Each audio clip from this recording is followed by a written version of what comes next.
My friend, welcome to the world's best kept secret podcast, the podcast that shows spiritual entrepreneurs how to clarify their message and then how to turn that clarity into revenue. I'm your host, Prima Jope, a mentor and message expert since 2020.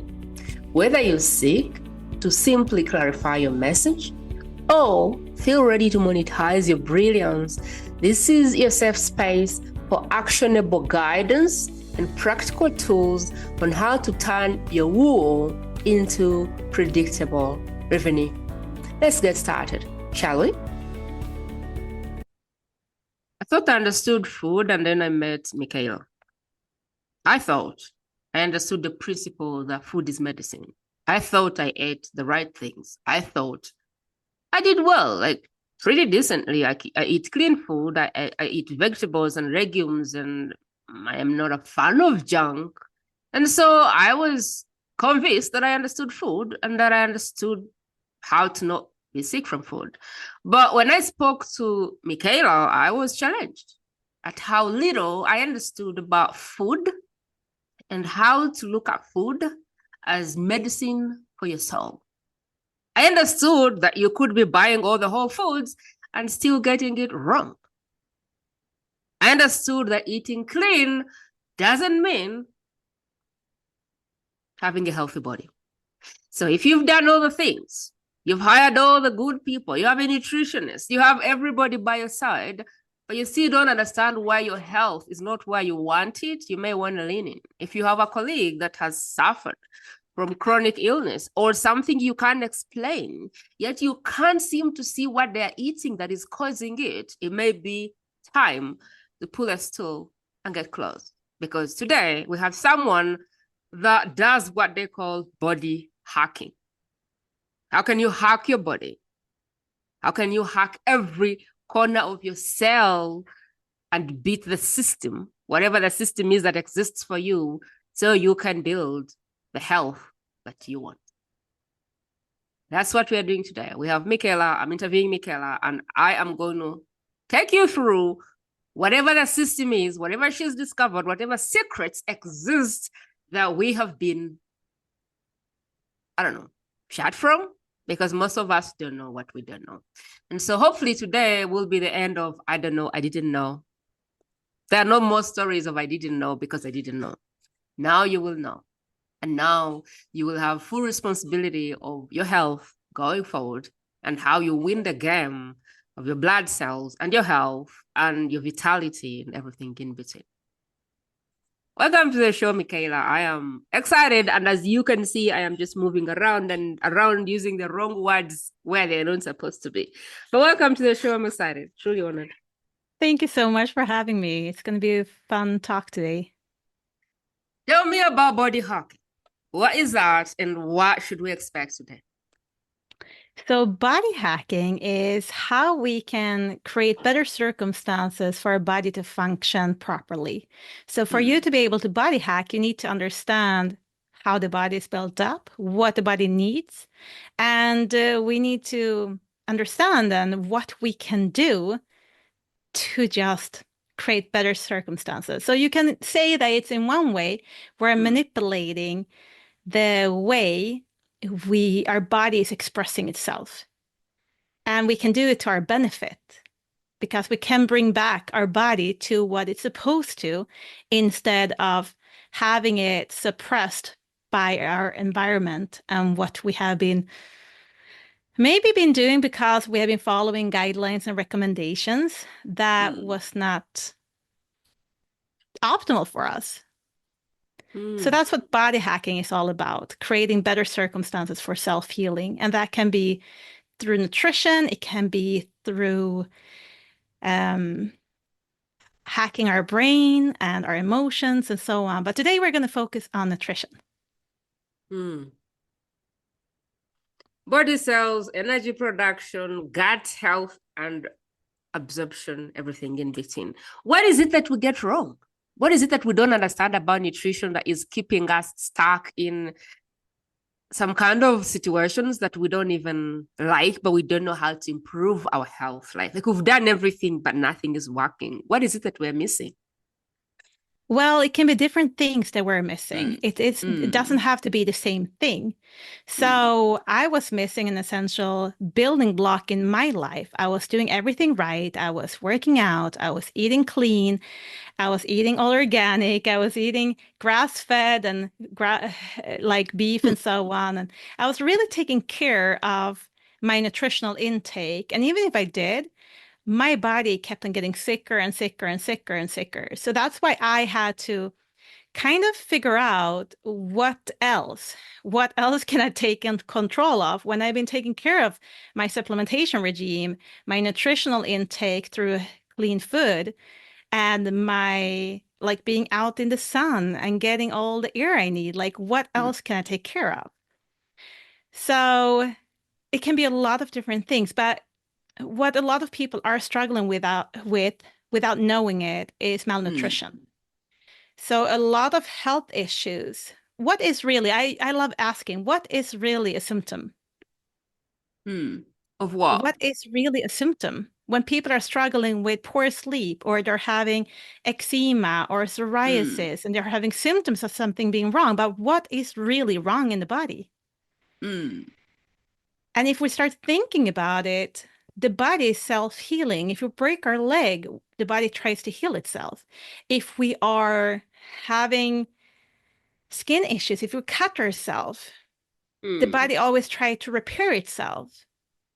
And mm, that is the case for the inside too. So the body is always striving to have a perfectly functioning cell. It's not like the body is trying to create cells that are not functioning. mm, But what is happening is that if we are struggling with the malnutrition, we're not going to be able to have the system work the proper way. So for our cells, for example, if we're not having all the vitamin and minerals the cell need, we're not going mm, to be able to create the energy. And if we're not able to create the energy, we're not going to have cells that are functioning the way they're intended to. And that's when the body starts showing symptoms. The body showing symptoms is actually just a cry that everything is not working as it should. And people are suppressing symptoms and they're hiding them behind names. They're calling them aging. They're calling them like it's because of my DNA. It's just a mm, part of getting older. And they're mm, blaming all of these things, that the symptoms, on factors that it doesn't have to be there. But we are accepting them because other people are also experiencing it. mm. So let me ask you a question. How different is biohacking from the way we look at nutrition or eating clean or I don't know. How different is it from how we see maybe eating well, picking up whole foods? Like for me, I eat legumes and I don't know, there's just a way I understand how to eat and the green stuff. Like how different is biohacking from our ordinary way of let me go pick whole foods or let me go to the garden and pick food? How different is biohacking? Because I feel like biohacking goes 1 inch layer, like 1 inch deeper than we are seeing today. So what's the difference? Open the door for me. Let me understand what's the hacking? Like it feels like some ninja thing. Well, it is kind of, we have to understand that Mm, just because we're eating healthy doesn't mean that all the nutrients that are supposed to be in the food is actually there. So if we mm, start to understand what our body really need, what is the minimum levels of vitamin C, of vitamin D, of vitamin K2, of B vitamins, and then we're having all the minerals and all the fatty acids and all the proteins, what are our minimums? And then we start to make sure that we're getting at least what the body needs. Because a lot of people are just focusing on eating healthy and eating whole foods. And that mm, is good, but we need to understand that how we're growing the food today is actually in soil that is struggling. The soil have mm, been overused and it's not resting the way it's supposed to. Many farms today, they become very big and they have equipment to handle certain types of grains or potatoes or strawberries. So today, a farm is not doing everything, a little bit of everything. Today, people are growing things in big quantities on the same soil over and over, year after year. And they're using heavy, like big machines going over. And of course, it might be like, if you're having local farmers, they might be having small-scaled farms, and that is lovely. I would love everyone to source out those farms and go there and buy their veggies and their fruits and everything, because that will stimulate the small farms, which are producing foods that are more nutrition dense. And also, you might be able to have a shorter time frame from when you're harvesting the food until it's on the plate. Because we can see with spinach, for example, they're supposed to be very rich in vitamin C. That from your harvesting it until it ends up on our plates is usually no vitamin C left in it. And it's because it takes too long time, because every hour after we think about it as a flower, if you're bringing a flower back home to your loved one and you forget it in the car one night, and then in the morning it will not look as happy because it starts to downgrade. And all the vitamins and minerals and nutrients our veggies need to be able to stay vibrant and healthy, it starts to downgrade. So what we're able to eat is very little. So biohacking is more about understanding what we need and making sure we get enough. And thanks to us living in 2024, there are more and more tests available to measure this. And not only measure how much you're eating, but what is your body actually able to absorb? Because if we're not able to absorb it, it doesn't matter how clean we're eating or how expensive our supplementations are. If our gut health is not functioning properly, then you're going to struggle no matter what you're putting into your body. So it's about understanding and then aiming for correcting it. Okay. So there's a little bit to pack in there. So you're saying, one, just because you walk to the shop and see healthy things on the stall in the shelf doesn't mean that the nutrients that they promise are still there. No. It could be we've been transporting these things for days and days, and by the time you're receiving the thing, it's not as good as it was when it was uprooted. You're saying if I am buying supplements, they might look like supplements which give me XYZ, but I don't know. Can you measure that? What are you saying exactly? Because I feel like even now when I go to the shop, I am not trusting what I'm seeing on the shelf. I'm thinking, is this what I think it is? You're saying we've now, something has been taken away from us.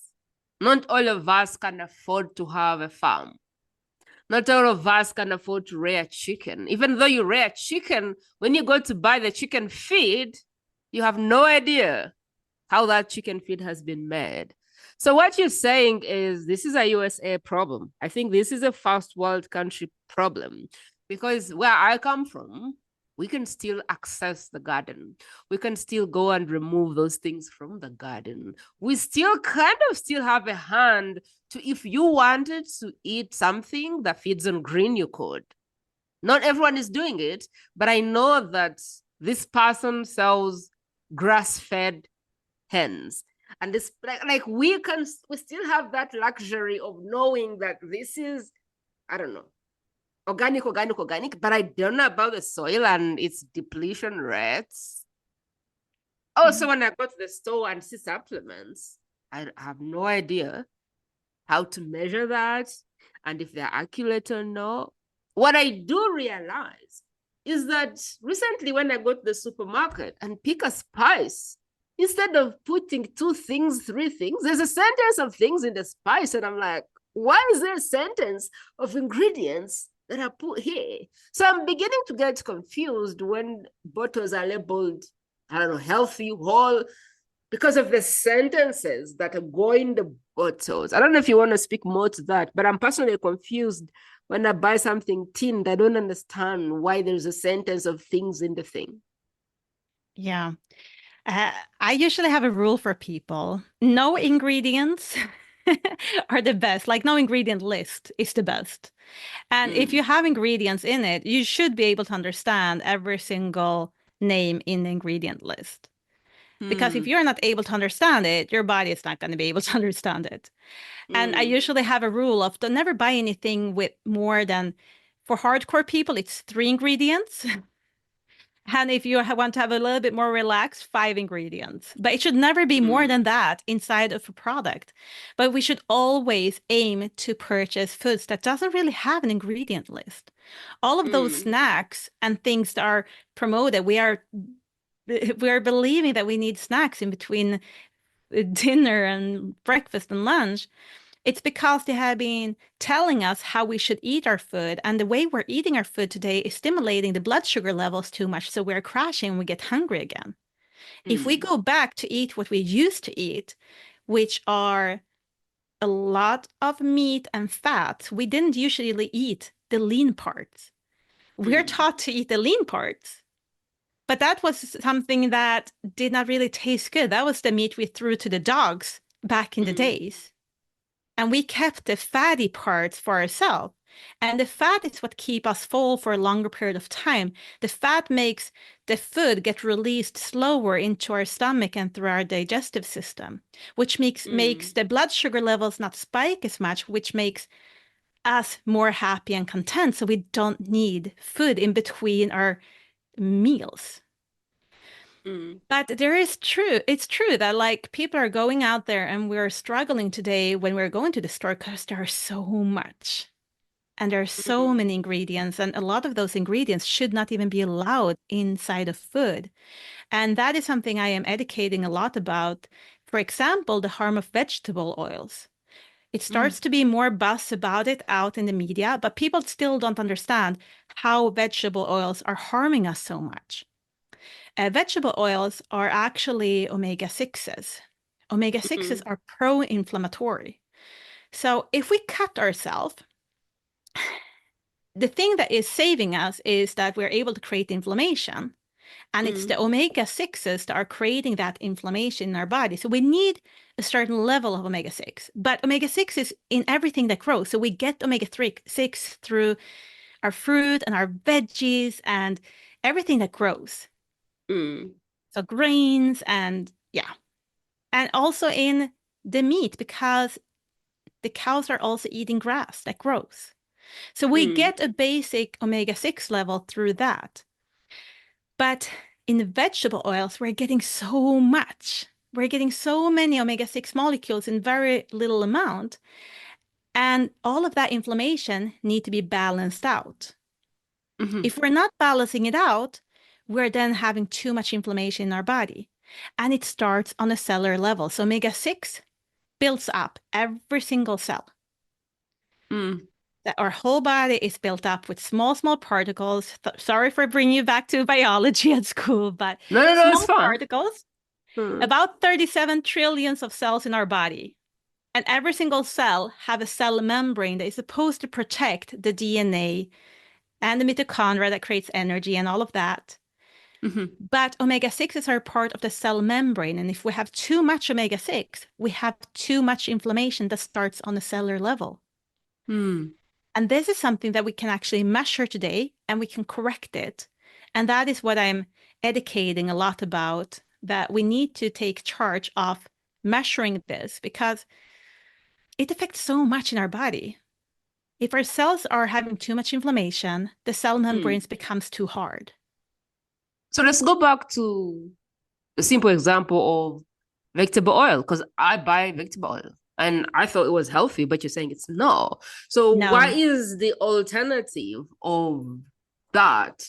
And how can we begin to kind of look at what we are buying versus the other way to buy it? Like, if we're buying spices, if it's more than 5, you need to ask yourself why. So the less spices, the better. I think I got that. Doesn't matter what they're slapping on the label. Just think how many spices are in here. If you can't understand what the spice is, maybe. I got that. It's The better to oils. blend it yourself. Okay. So now the oils. Okay. And vegetable oil may not be as healthy as we think. So what is the alternative? What is a safe way to buy oil instead of? Mhm. Mm, Yeah. So first of all, it can be fun to understand that vegetable oils have never been a mm, part of our diet until after the Second World War. That's when we mm, started producing vegetable oils. And then mm-hmm, suddenly they put it into everything. So even a granola bar or a protein shake or whatever we think that is healthy can have vegetable mm, oils in them. So it's very important to read the labels, see if you have sunflower oil, canola oil, or any vegetable oil, like all of those, don't buy it. So what we should use instead is extra virgin olive oil is super good, but the olive industry is also a shady business. There is so mm, much olive oil that is sold as olive oil that is not really clean and good olive oil. So it can be a mm. little bit tricky to find out, but a really good extra virgin olive oil is very good, but you should not cook with it in high temperatures. So it's better to just sprinkle it on top of your food instead. Coconut oil is a little bit more stable, but what is the Mm-hmm. most stable is actually just butter and ghee and even bacon grease. But bacon should be uncured and nitrate free if you are doing bacon. But if you're doing that and then you're saving the grease and you can fry in that, that is also very stable fat source. And the food tastes amazing when you're using it. So hold on. Olive oil shouldn't be cooked to heat. It's better Not when it's until eaten raw. smoking.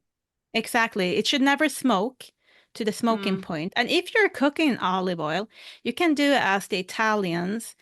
They actually keep a little bit of water, a glass of water next to the stove, and they keep on adding a little bit of water because if it starts to smoke, come to that mm, smoking point, it's actually the water that evaporates faster than the oil is evaporating.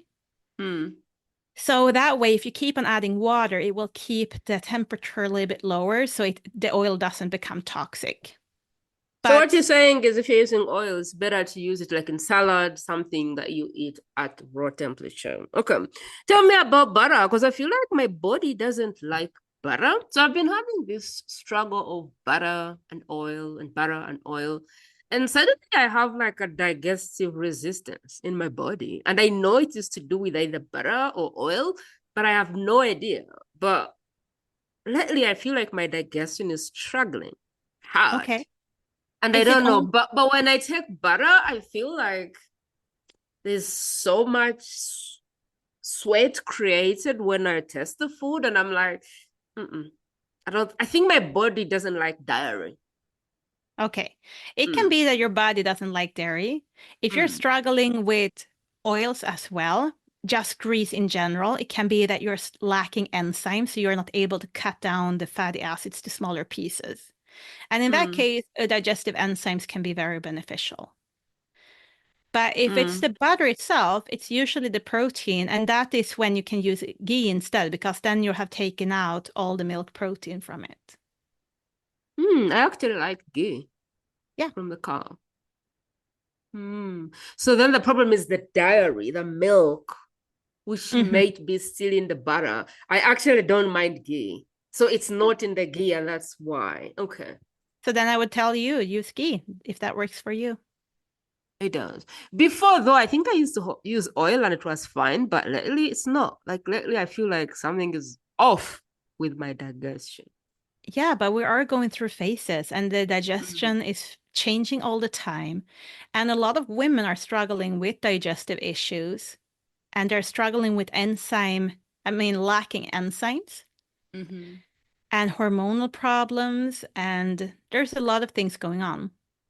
So if we're struggling with enzymes, for example, usually that happens after we have been malnourished in proteins for a very long period of time. mm, Because looking at it, enzymes are proteins. Also, hormones are built up with proteins. Not many people know that. They just think they have a hormonal issue. But a lot of the mm, times it can be that the woman have under-eaten proteins for so many years that eventually the body is saying, oh, nope, we can't produce more hormones because we don't have the proteins.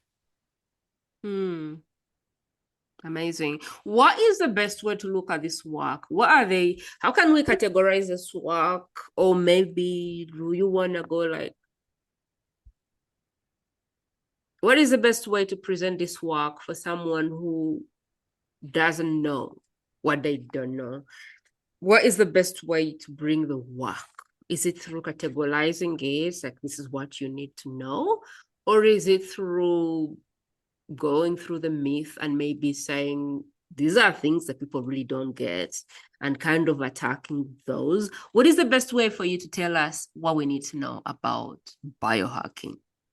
Well, it would be fun to talk about myths that people have been believing. I cannot pronunciate it. If no one have understood it yet, I'm from Sweden originally. But it all depends also if the person want to learn. Not all people are subjective, like doesn't want to. I have actually had clients of mine that have been telling me, Michaela, sometimes I wish I never got to know you because ignorance was a bliss.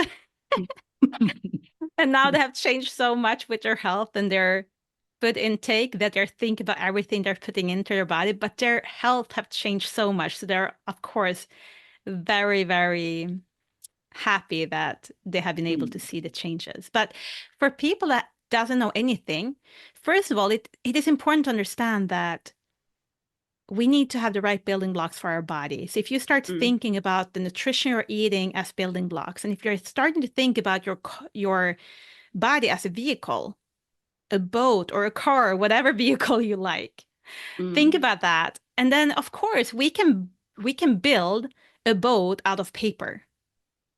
We can do paper boats, but if you put it on the water, how long time will it be able to float?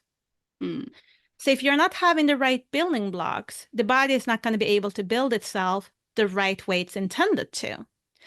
So, for example, if you want to build a house and you're ordering all the blocks and you're coming and dumping them in front of your house, I mean, where you're going to buy your house, and when you're going through the inventory, you're only having half of the building blocks that you need, and they replaced it with a bunch of things that you don't usually use as material for building a house. Could you build a house? Probably. Will it be the same function? Maybe not. Will it be able to withstand heat, rain, wind? Probably not. So if we start thinking about our body like that, and then we can start thinking, okay, what do we need to eat? And we need to have all the essentials. So if you are wanting to learn about all the essentials, Google will be able to help you if you don't remember everything. But go and Google essential vitamins, minerals, proteins, and then fatty acids. A lot of people forget fats. But if we're going through myths, a lot of myths are that, for example, what is a fun one that people usually ask me? Do you have any question that you want to ask me? Yeah, I do want to ask you a lot, but I just wonder what. I don't live in the US, so I don't know a lot of US best problems. I do have problems, but I do not know if the problems I have will be very relevant to someone who is in the US, a place that is highly industrialized and possibly doesn't have as much real organic. So I imagine the problem is dilution or commercialization or deception of people selling things, calling them good when they're not. It's not as much of a problem here because I can get the organic stuff, but I've seen it. I just imagine in the US it's probably 100 times more of a problem because no one has a garden, and it's just my assumption anyway. I don't know. Yeah. So, I mean, if we just start with the food pyramid, for example, the food pyramid, I'm not sure if that one looks the same in Africa or not, but it looks pretty similar both in the United States and in Scandinavia, how we're taught how we should eat, where the meat is up on top, which the least we should eat, and then it goes down to fruit and veggies, and then grains are the biggest component like that we should have in our diet. And that's completely false. Grains usually don't have any nutritional beneficial for us. Like it contains a little bit, but it contains so little nutrients for us. And it spikes our blood sugar so much. So if we're looking on the statistics over people starting developing diabetes and pre-diabetes, for example, we can see that when we start cutting down on the meats and the fats we were eating, then we start to replace that with grains. And that's when all the health issues starts. We have too many grains, too many vegetable oils, and too much sugar, because that is what we fill our plate with when we don't have meat and fat in it on it. And that's when we see that all the curves starts going up. So a lot of like baby food items, for example, they're not there to actually be nutrition dense for the kids. They're there because a company wants to earn money. And that is what's so scary, that we're taught that we're doing things that are right when it's just money that is driving an agenda. So what you're saying is we're buying things thinking we're buying what we need, but it's really a commercial thing. It's advertising. People just want to make money and they will give you whatever you need. Okay, that's scary. That's scary. So what you're saying is the way we're thinking about plating is misleading, because I have been conditioned to think that the more green I have on my plate, the better. My mom has diabetes. She has high blood pressure. She has a lot of things going on. But the way that we've been conditioned to plate her food is more green and some meat. And what you're saying is that may not be what is helping. What may be helping is more meat. Like what are you saying exactly? Like, is it more meat, more fat? Then I don't understand. Are you saying reverse the plate? Basically, we need a lot of fat and meats. And not only regular lean meat, like we also need organ meats. That is what we used to eat. We used to eat nose to tail.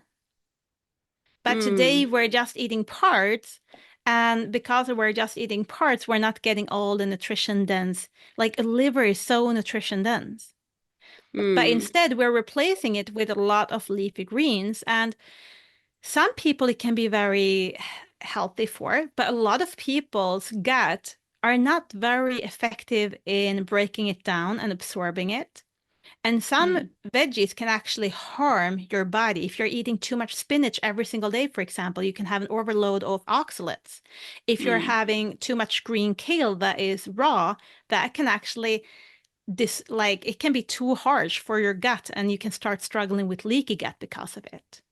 And I'm not saying that veggies and fruits are bad in any sense. I'm just saying that if we're overeating, and some people are sensitive to it, and we are not getting enough of vitamins and minerals through fruit and veggies alone today, we need to go back to eat more nose to tail. And if we're not able to eat nose to tail, then usually we need to supplement.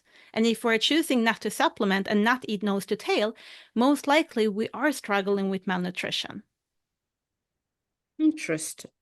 So is it any meat or is it specific meat? Because when I was growing up, I understood white meat to be good. So I started to eat fish, I started to eat chicken, I started to eat rabbit, anything white. And then I came to understand that I need to be eating beef. So I got confused, like, what should I eat? And so I started to eat a little bit of beef, but I'm kind of still in a way confused. Like, is it any meat, or are some meats made better than other meats, or what should we eat? Like, I have no idea what to eat anymore. The other day, my friend told me she was going to die from just eating too much fish. And I was like, what? So what should we eat? Like, tell me more about the meat and which meat not. That's a very good question. And it's not a very easy, simple answer to it, because one of the best meats we can eat is fish. But the problem today is mercury poisoning. So a lot of people that are eating very healthy, they end up with mercury poisoning. I know that, for example, Tony Robbins, he got mercury poisoning a little while ago because he had been eating too healthy, had been eating too many salads with salmon, and it's just the environment today is putting toxins in places that we don't expect, and it can be harmful. But if we're looking at meats, a lot of people have that idea that red meat is dangerous, that red meat is linked with cardiovascular disease and so on. And this is a myth I want to actually use a few minutes to explain, because the reason why this happened was because of the seven country study. So they were looking, they tried to find a way to prove that eating meat led to poor health. So the scientist that was out there creating this study, he looked at all different countries, and they were many countries that ate a lot more meat or ate the same amount of meat that did not have any high numbers of cardiovascular disease. But it was 7 countries where they had more health issues, more heart health issues, okay? So then he picked them out of all the countries he was looking at because they were less healthy and they were eating meat. But all the other countries that was also eating meat and was still healthy, he did not count them into the study. So in that study, he's not taking into consideration how much vegetable oils they're eating, how much sugar they're eating. He's just looking at the people that are having the highest meat consumption and that they struggle most with health. But do you think it would be safe to say that if someone, if there is a recommendation from the country that you should eat less meat, and then you have a population that is eating more meat and they're not following those recommendations, maybe those people are not that good at following any recommendations at all. And maybe those people are also drinking beer every night and having unhealthier lifestyle because they don't care about recommendations.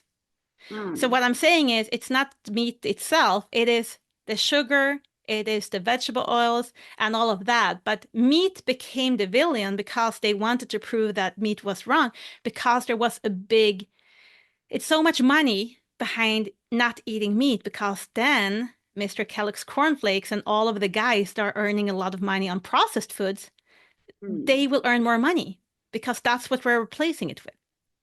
So a lot of the studies out there have a hidden agenda.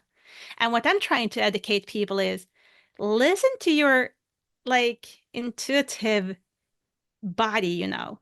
What would you do? What would you believe if you were just put on an island and no one told you anything? What would you do? What would you eat? And if we can start thinking back how we used to live, that is more how humans have been developed over thousands and thousands of years. And suddenly, the grocery stores today look completely different than it did when my great-grandma grew up. For sure. For sure. But for me, if I had a chance, if I didn't know anything else, I'll just eat green stuff. I'll just eat legumes. I'll just go to the garden, uproot food and eat that. That's what my mom ate. My dad, on the other hand, ate a lot of meat and drank a lot of whiskey. But it was very confusing because dad never fell sick, even though he died faster, but he enjoyed his life. My mom, on the other hand, has been bedridden for a long time, yet she ate the cleanest I ever knew. So I'm a bit confused why, despite her eating clean, she seems to really struggle with chronic illness. But I can probably go back and say it's the medication. What can you say about, and I know maybe you don't want to go there, but what can you say about kind of reversing chronic illness with food? Like, what does that look like? Or is it something you even want to talk about at all? So what I'm usually telling people is that we can't really reverse diseases, but if the disease is due to malnutrition, what is happening when we're adding the food back into the system? So maybe the symptoms are not because of a disease. Maybe the doctors labeled it a disease, even if it wasn't a pure disease. It was a malfunction of the body caused by malnutrition. So it depends what the real reason is behind the disease. But in my experience, a lot of diseases are just malnutrition. A lot of our health problems, when we're looking at it, it is leaky gut that people are struggling with. So particles are leaking out in the bloodstreams. It is unhealthy cells. So the cells are not able to produce enough of energy, and that the nutrients are not able to get into the cells and waste and toxins are not able to get out. And it is lacking the essential vitamins and minerals. And when we create better circumstances for self-healing, the body have the ability to heal itself. So it's never a food that is the healing part, but it's the body's ability to, like, there is never a supplementation or a pill that can heal you. It's the body's self-ability. But we can create better circumstances. And in my line of work, I see people reverse things all the time that doctors claim are irreversible. And I'm not sure if we should call it, I'm not sure if we should call it reversing per se, but they don't have any symptoms anymore. Suddenly that it's not a problem in their body anymore. And suddenly their body starts functioning better. And it's anything from, I have clients that have had high blood pressure medication for over 20 years, that when they start addressing the malnutrition they've had over the past 5 and 10 and 20 years, their body starts responding very positively. And today their doctors have taken them off their medication. I have people that needed hip transplant, but they couldn't get the hip transplant as they wanted because they've had too high blood pressure. And when we have been able to correct it with food, their blood pressure have gone down and they have been allowed to have a surgery.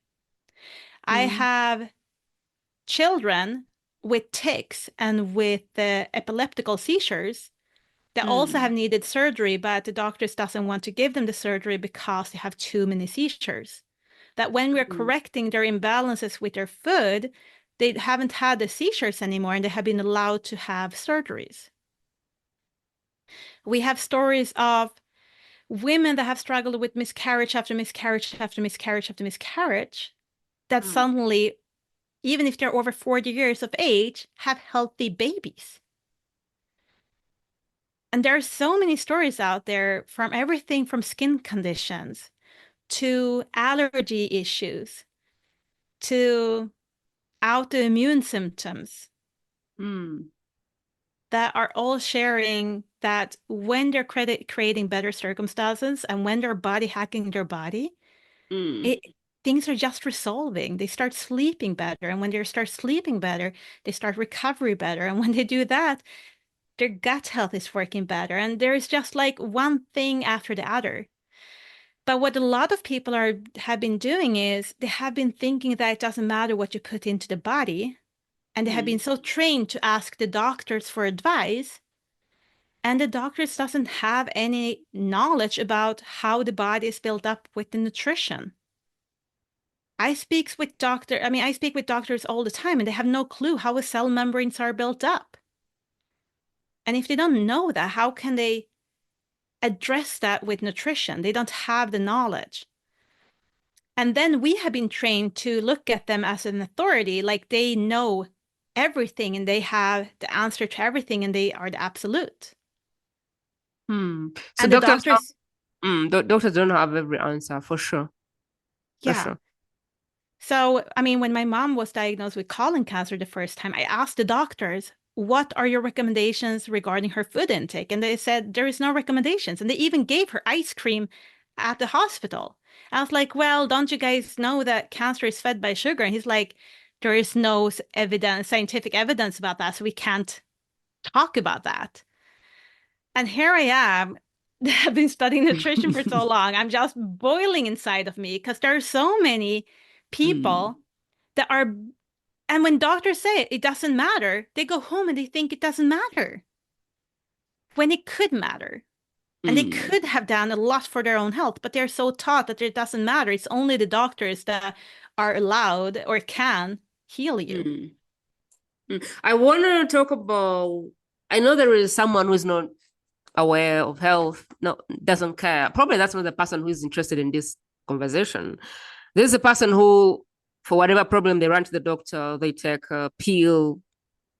I don't know, that's fine. I think also health has kind of a time when it rings a bell and you get alert. And so if you're still enjoying the junk and, enjoying pill XYZ, that's fine. At one point when you're, I think, ready for this conversation, you can come back. But I want to speak to the person who's actually aware, who's actually conscious, who's actually thinking they're healthy, who's actually eating all the right things, what do you want them to start doing to be sure that they're not missing anything? Like, I do have eczema, and I can almost tell that it has nothing to do with anything and maybe something to do with food intake that I have not paid attention to because I eat like limited things. I've just added meat to my diet recently, and even when I'm eating meat, I'm like, yeah, like, why do I need to eat meat? But because I'm thinking, yeah, meat is healthy. My husband eats a lot of beef, and I'm like, I'll eat some piece. But like, I force myself. So I do have like eczema on my face sometimes, and I'm like, this has to do with the food I have refused to eat, but I don't know what it is. And I don't want to go to the hospital because I'm going to get some pills, some creams, and I know that I need something else, maybe in my mouth, to then counteract.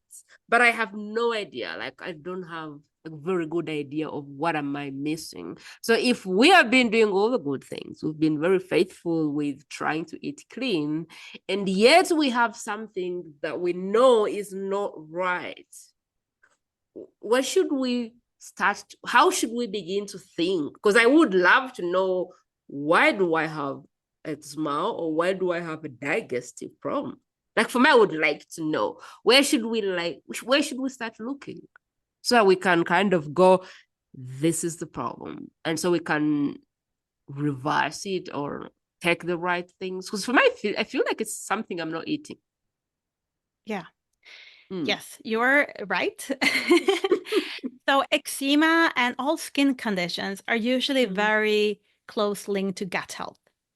And when our gut health are not optimally working, so you have already said that you're struggling with butter, for example. So we know that there are some things in your gut not working optimally. Then I would encourage people also to start paying attention to your own poop. How is your poop doing? Like, is it looking like a hot dog that is one piece and that is not floating, but actually going down?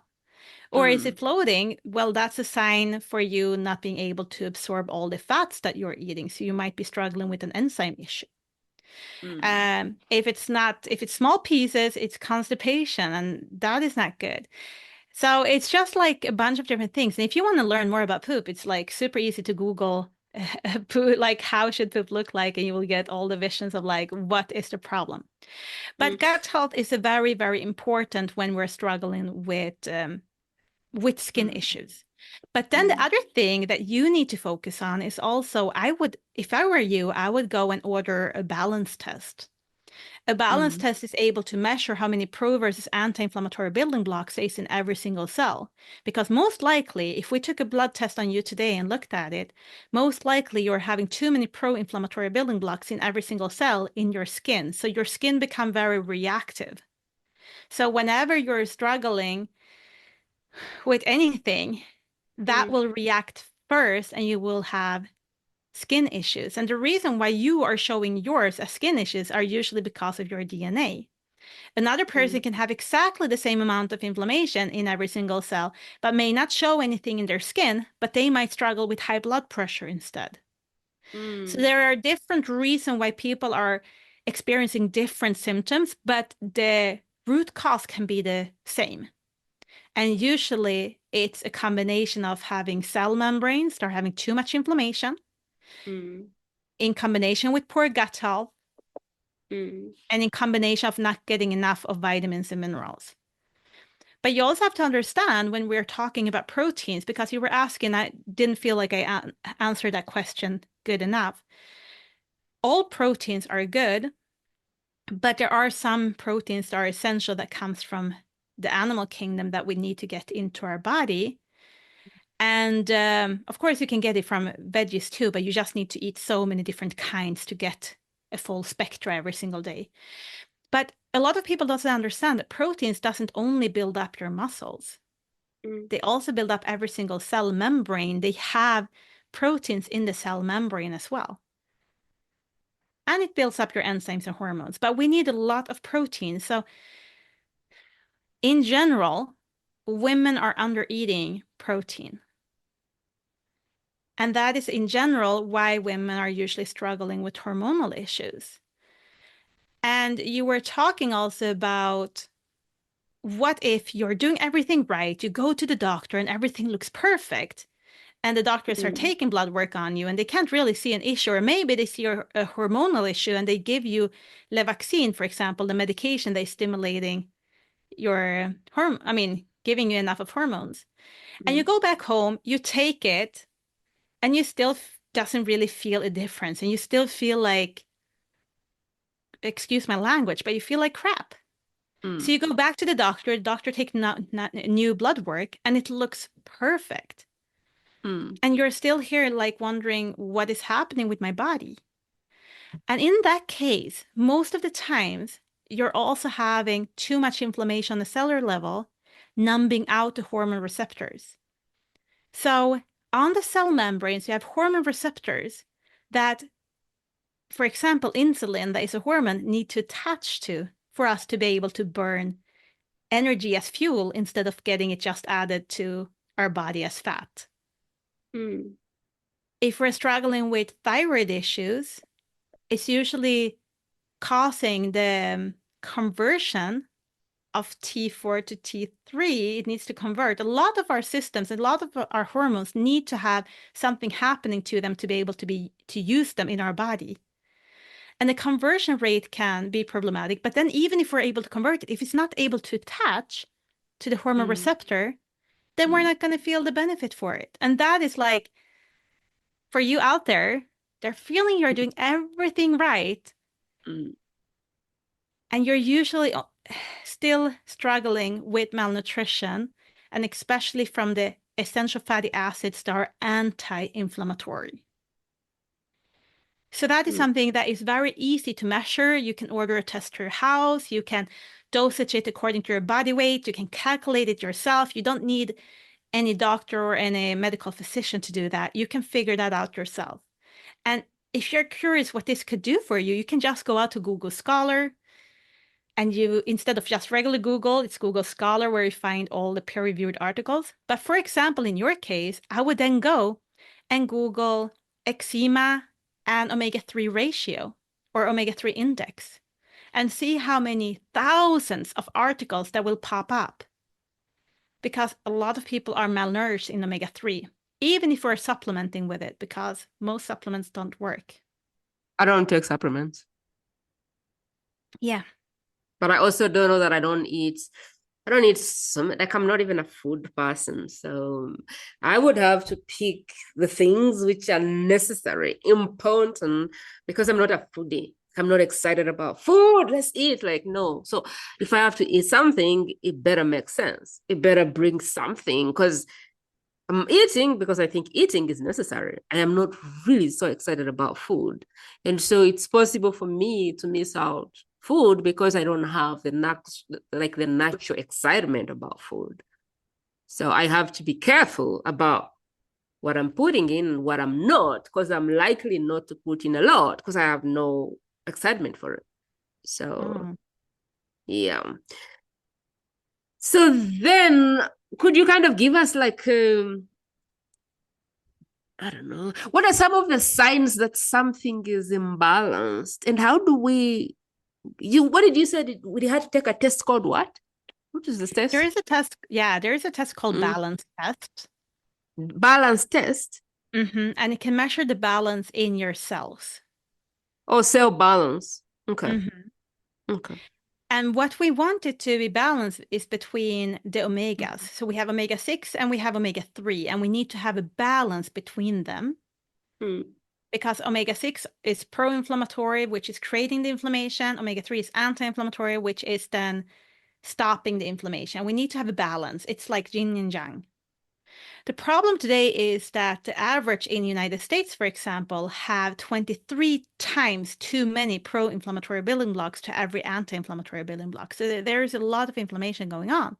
And people think that this may not be that big of a deal, but it is. It's so much science out there showing that if we're having a big imbalance, it's actually shortening our lifespan, which as many years as if you would be smoking every single day. So if you think that you're healthy and you think you're eating right and you are not checking this, you're still no better out than someone that is smoking every single day. Wow. That's how much shorter lifespan. So they're talking about 4.7 years shorter lifespan if we're ignoring our balance. And This that is is why we can crazy. also see Mm. people getting sicker and sicker in younger ages Mm. because the balance starts out earlier and earlier, like the imbalance, I mean. And it's because of our food habits that have caused us to have this big off imbalance. And Mm. if we take my case, for example, I did everything right. I was eating healthy, all organic. We were 50 families growing organic food together. We harvested and like we ate it and it was very close to my house. So we were basically harvesting it, putting it on the table that day. I was also ordering half of a grass-fed cow, hanged it up in my garage. I parted it myself to make sure that all the meat came from that animal, that came from that pasture, that came from that farmer, Mm. because I was so particular in choosing the food I was eating. And Mm. even though I was this way, my body kept on getting sicker and sicker and sicker. And I did not understand it. With every single child, my immune system, my whole body took a deep dive. And it all started with my firstborn. I developed shingles after having him. And after that, my immune system was always suppressed.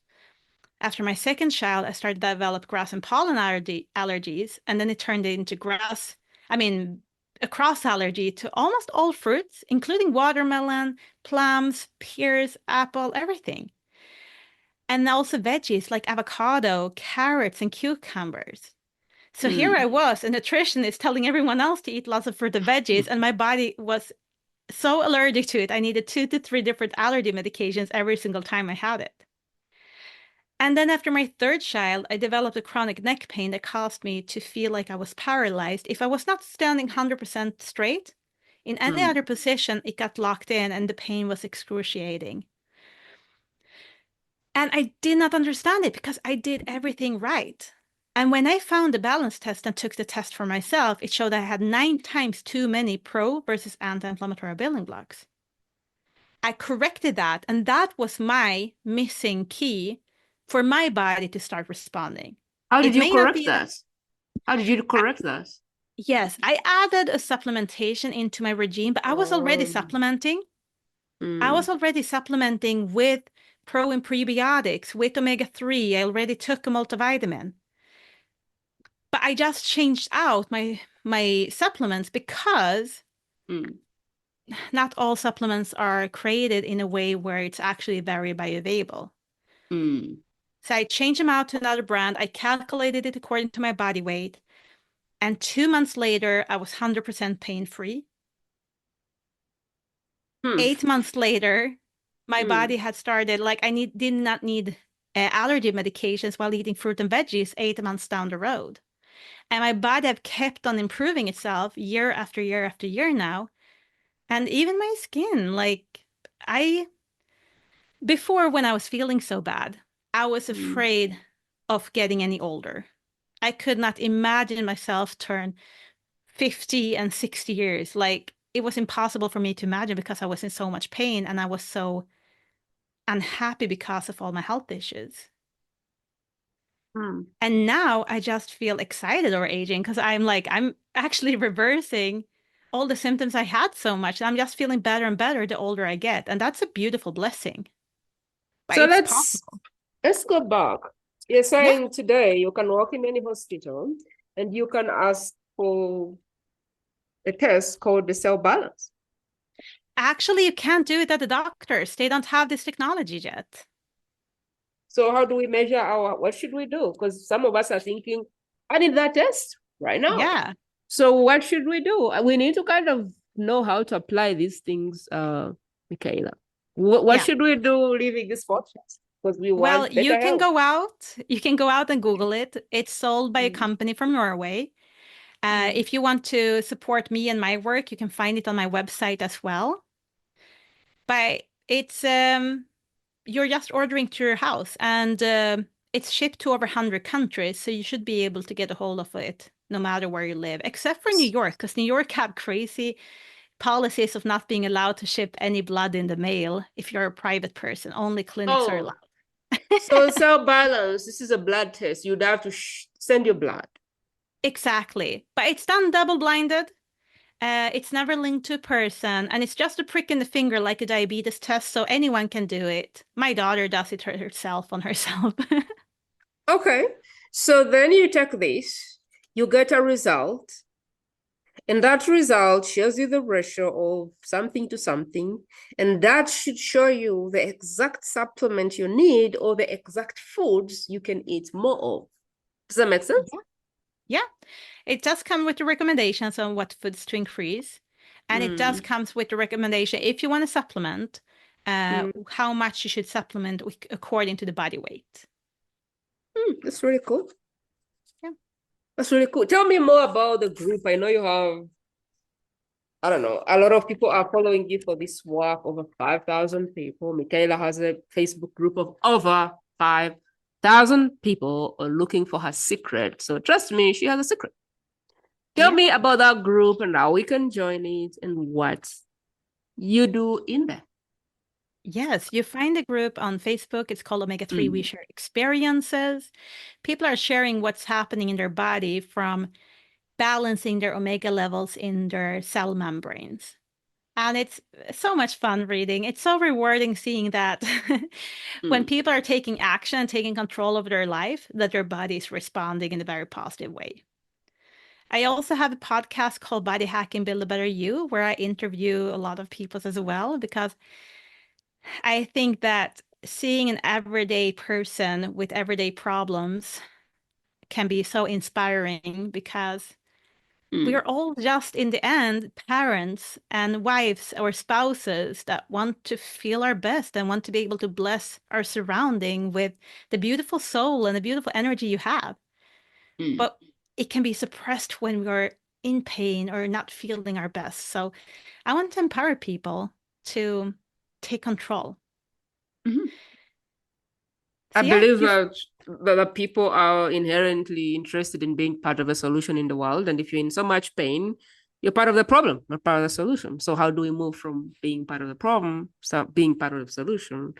Is by having your vitality, your body back in full swing, so you can step into whatever the version of you that wants to serve, that wants to be a part of the solution, the healing of other people. Because I inherently believe everybody wants to step up. At least everybody that listens to this podcast is trying to be part of the solution. And so the way to be part of the solution is not to stay in the place where you're not helping yourself. And so I like the idea of, one, the podcast, but two, the idea of the community where there are other people who are doing this. So what I'm understanding is in that community, people are going, taking the test, understanding what's wrong with them, and they're getting right on the path, and they're sharing their results from just discovering the cell membrane and how imbalanced it is and balancing that. Yes, that is completely true. Wow. Tell me more about the type of illnesses that can happen from the imbalance inside the cell. Are we talking cancer? Are we talking what kind of diseases, in quotes, what kind of names are being put on imbalanced cell composition? What are doctors calling this? Are they calling it cancer? Are they calling it high blood pressure? Are they calling it diabetes? Are they calling, what names have you seen pop up that point to, something inside that cell is not right, is not balanced? Well, this is a very interesting question, because it can be so many different symptoms. But basically, if you just think about it this way, if you have a car and you're not giving it fuel, would you be able to drive to Paris or Spain or Africa or United States? What place would be easier for you to drive to? And so that is kind of what's happening in our body. If our cells are not able to produce the energy for the function to happen, it's not any easier to go anywhere. It's going to be hard.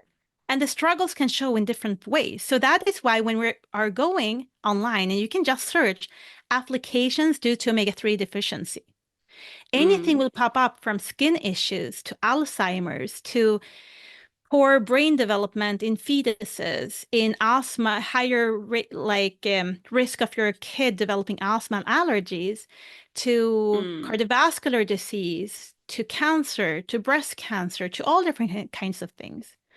So if you go to Google Scholar or PubMed and you search on omega-6 to omega-3 ratio, the importance of it, it will, for example, tell you that if you're struggling with too big imbalance and we're able to balance it, in the secondary prevention of cardiovascular disease, a ratio of 4:1 was associated with 70% decreased mortality in cardiovascular disease. Wow. And if you start thinking about those numbers, what is the number one killer in the world right now? It's cardiovascular disease. And just from measuring this and correcting the imbalance, you have 70% decreased risk of dying prematurely. 70. And doctors keep on giving you statins for high blood pressure, and that is helping you with 1%. You're having 1% less chance of dying prematurely when you're on statin, the drug. And we have something that is 70%, and it's something that is easy for you to take control over. They were able to see that asthma was improved, that the proliferation of colon cancer was decreased, and so on, depending on what ratio you get down to. So there is so much science and data out there. European Food Safety Authority have over 18 health claims, including having normal brain function, heart function, and, for example, promoting good brain development in fetuses and so on. So there are so many health problems that we can prevent if we get started early enough. And even if we have health issues, it's interesting to always see how the body is responding when we're creating a better circumstances for self-healing. I've heard my brother say that autism could result from cell imbalance. I don't know. Where is your truth on that? He's so much into eat wealthy, eat healthy, eat well, health stuff. But he kind of said a lot of autistic babies could be helped if their mothers understood better when they were pregnant.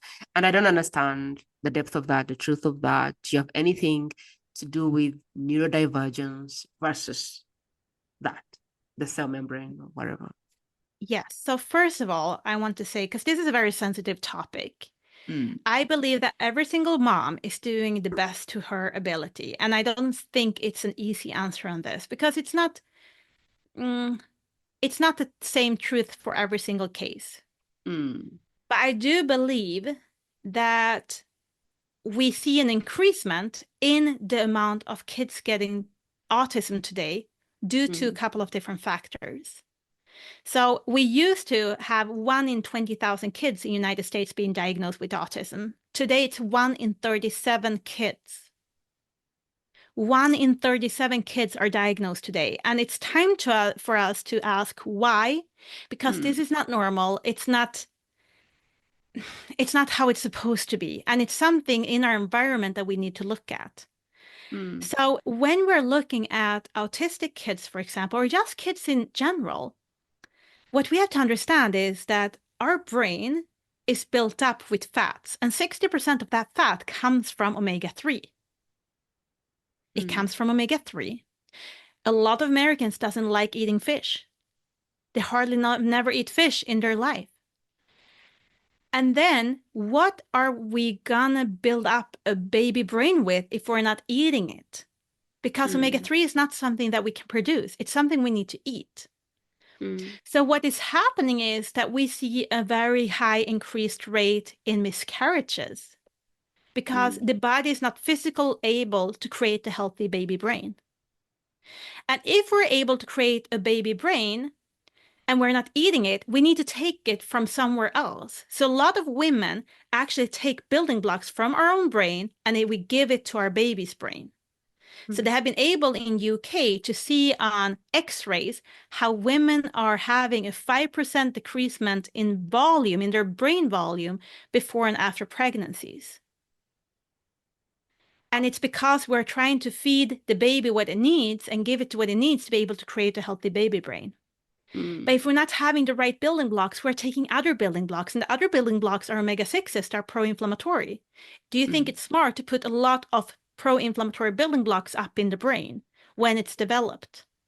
It needs to have a balance. So if we doesn't have a balance, it's going to create a problem, but it doesn't have to be an issue. It can be an issue, especially when you're combining it together with poor microbiome. Today, women are having very poor gut health. Women have usually been on antibiotics during pregnancy, and we have been stripped out of good microbiome. And the way we're eating our food, it's feeding the bad gut bacteria. So when our babies are born, they don't really get the good microbiome they need to get through a vaginal birth. And a lot of babies are born with C-section, so they never get exposed to the bacteria we have in our uterus. So there is a bunch of different components where brain health can't really get developed properly if we don't have the right building blocks for our brain cells. Then with the poor microbiome, we're going to create an environment that is hosting a lot of bad gut bacteria and not so many good. And that is directly affecting how our brain is doing too. So those two things. And then, of course, being subjected by environmental toxins. Flame retardants in our car seats, baby car seats, for example. All the plastic baby toys, all the chemicals used in their house when you're cleaning the house that are not good and they're toxic. And even if the company that you're buying products from is called Earth Healthy or clean, whatever, it doesn't matter that the products are good. It's usually still very bad stuff. It's just the marketing. It's just marketing. And then, for example, you will be one of the first ones maybe to hear this. Aspartame that have been proven to be very, very dangerous for us and creating a lot of problems in our brain. Aspartame that used to, people start to understand that it's dangerous, that it's not good. They were just approved by FDA to be renamed to amino sweet. Wow. So if they know something is bad, they're just hiding it behind another name again. Amino sweet, people will think that is something they have heard about essential amino acids. They're essential. So people will think that is something good for you. And it's so harmful. Wow. But it's a culmination also of toxins that the mothers are subjected to. Because we give that to our babies too. So there is a lot of factors here. And I don't want any mom out there that might have a child with a diagnosis to feel bad. We always do what we can do with the knowledge we have. But if you know of someone that is planning of becoming pregnant or might have just had their baby, please let them know about this so that they can be proactive, basically. There we have it. I feel like I have a small degree in biohacking. That's Michaela Morrell for you. She is a Swedish nutritionist. She is specializing in cellular health, body inflammation, and all things. She's a body hacker. Like she will hack the body. So if the doctors have failed to help you, if you've done all of the things and you still feel like something is off, you may want to join the group. There'll be links in the show notes where you can join her Facebook group to learn more about the cellular composition and how you can hack your own body to get what you want. The best way you can support Michaela's work is think about who in your world would find this life-changing for them. who in your world has a chronic illness and they are doing all the right things. Like I can think about my mom. She would definitely benefit from this.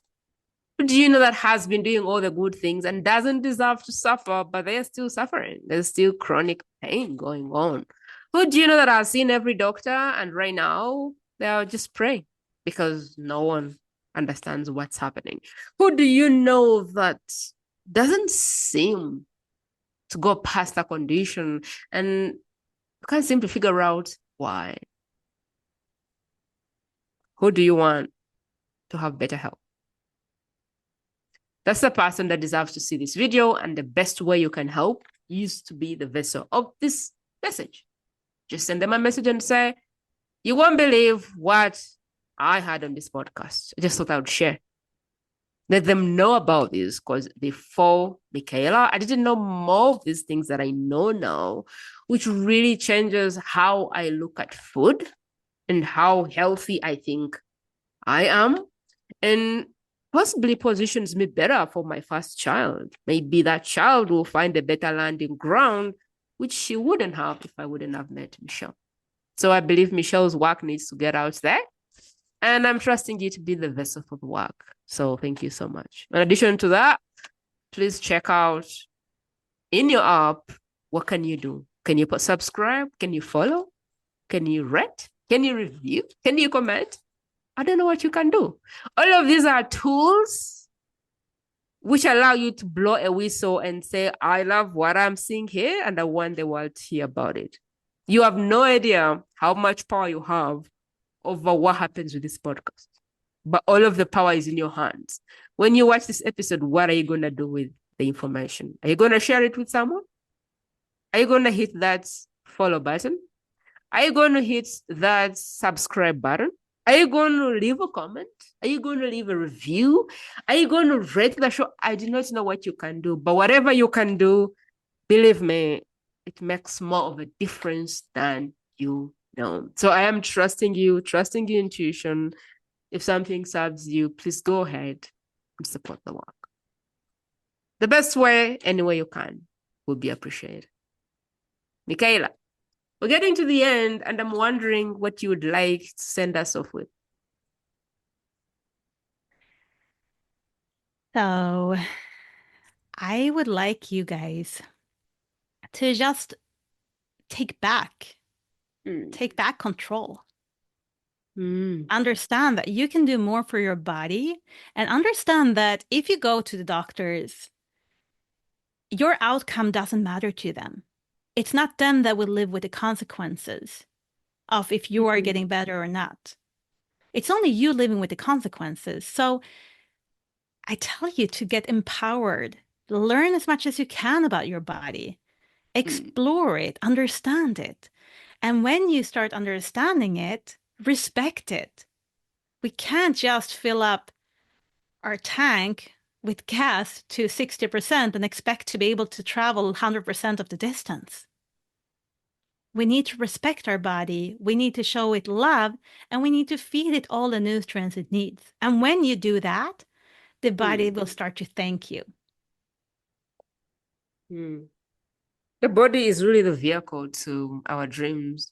If you're trying to create a life on your terms, which is what most people are trying to do, and trying to create a change in the world, and you're trying to serve the world, I think the best way to do that is to take care of you. And what I've learned from Michaela is that your body is always talking to you. It's always giving you information. It's always giving you feedback. It's always telling you, like, my body is now telling me there's something wrong, because I can feel like I have no desire for food. And I feel like if I eat something, it's not digesting well. I don't know. It's just telling me that it's bored and it needs to be checked. The body's always something.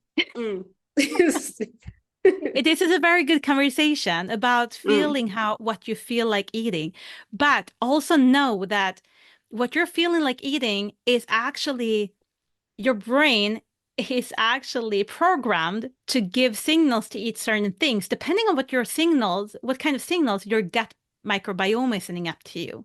So if you're having a lot of bad microbiome, it will send signals to your brain that you love pasta more, you love bread more, you love sugary things more, and you will like alcohol more, and so on. So also know that if you feel like, oh, I feel like a beer a day is healthy for me because my body is craving it, or I feel like eating bread for breakfast, lunch, and dinner is healthy because my body is craving it. Just know that sometimes it's not your body craving it, your cells craving it. It's actually your bugs inside of your body. And we can also start a conversation about parasites. And a lot of those things can then stimulate your brain to believe things are healthier and happier. But it may not be the case. And it might be also that your digestive system have been so destroyed that you are not able to handle some types of foods that should be healthy for you, but you are not able to eat it. I don't know. Just because, like, for example, fruit for me caused me allergy issues, I understood it's not the fruit itself that is dangerous to me. It's something else that is the problem. So just want to put that out there too, because it is very good to listen to your body. But sometimes we also have to ask, is it truly the cells that are needing this, or is it my bad gut bacteria that needs this right now?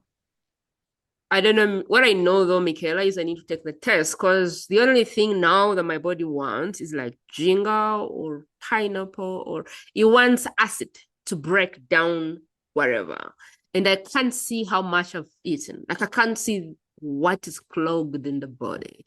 But it's like it needs to take like acidic food to burn it down. So for me, I feel like I need to take the taste. Like I need to know what is really happening. And so I think for me, what I've really picked up is listen to your body. And if it's showing you signs of something being off, follow it. Take the test. See what you find. Figure it out. No, take the test. It's better to know than not know. It's like I use that as intuitive guidance. Take the guidance. Go take the test. Because this can be the difference between you living 5 years more or not. And so why not?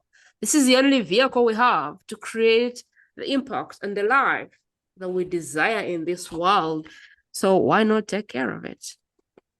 I really want to appreciate you, Michelle, for showing up and giving us so much.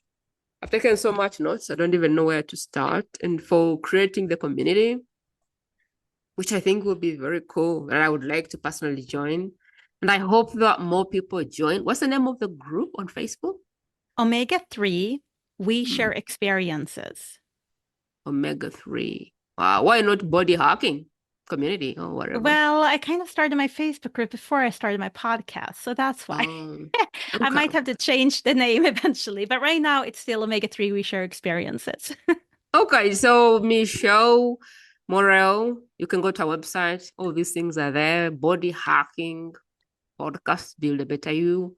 That's one way you can find Michelle. And the Facebook group, I think I'll be putting that in the show notes. That way you can just click on it and join, because I personally can't remember it after 1 second. So I have a feeling that it would be a problem. Other than that, Michelle, thank you so much for blessing us, for being with us, for sharing your wisdom with us. But I think for the most, we want to appreciate you and celebrate you for the time in the wilderness and trying all of things and failing and coming into some things that worked and picking the courage to want to share that with the world, because that's really like what this podcast is all about. Deciding that you don't want to keep the secret yourself. Deciding that you don't want to be the best kept secret out there. That you want to share whatever the best solutions, answers you have received. So I really want to celebrate you for wanting to share that with us and wanting to share so that we don't have to pay the price that you have paid. So we're really grateful for that. And thank you so much for being such a wonderful and generous guest for us today. Thank you so much for having me. And I wish everyone out there more empowerment to your life and healthier and happier lives.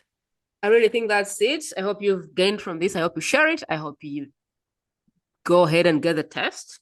I'll probably be putting a link to Michelle's recommendation of the test.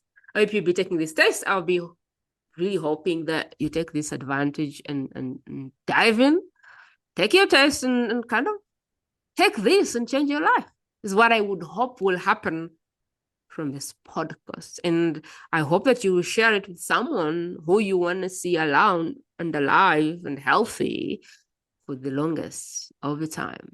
Sending you loads of love, lots of healing, lots of light, and hoping to see you very soon for another podcast. Have a great one. Thank you for joining this conversation on the world's best kept secret podcast today. If you feel ready to stop keeping your work a secret, head over to primajope.com and request a free conversation. Until next time, please remember that there's no prize in keeping your work a secret.